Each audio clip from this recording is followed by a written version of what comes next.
Председателските избори 2023 во Туркија ќе се одржат наскоро. Ова се 5 клучни работи кои треба да ги знаете за главниот опозицијски кандидат Кемал Киличдароглу. 74 годишниот лидер на џХП е дел од турската политика од 2002 година, кога беше избран за пратеник на општите избори во земјата. Сепак сега за прв пат ќе се кандидира за председател.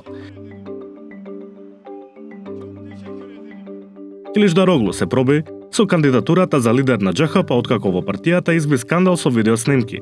Киличдароглу беше избран за партиски лидер во мај 2010 година. Под негово воство џХП учествуваше на 3 општи избори и нејни председателски, но не успеа ниту еднаш да победи. Пред подемот во политиката, Киличдароглу беше најпознат како генерален директор на Установата за социјално осигурување, функција која вршеше од 1992 до 1999 година. На општите избори во Туркија во 2018 година, Киличдароглу ја формираше Националната алијанса заедно со лидерката на опозицијската партија Мерал Акшенер, како одговор на формирањето на Народна алијанса од страна на партијата АК и МХП. Во февруари 2022 година коалицијата се зголеми.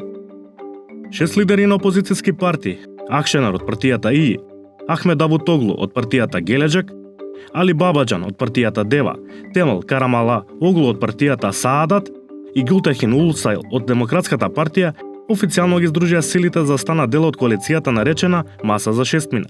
Алијансата го предложи Киличдароглу како заеднички кандидат за изборите, откако Акшенер, која претходно ја одби кандидатурата, се согласи на компромис и се врати во коалицијата.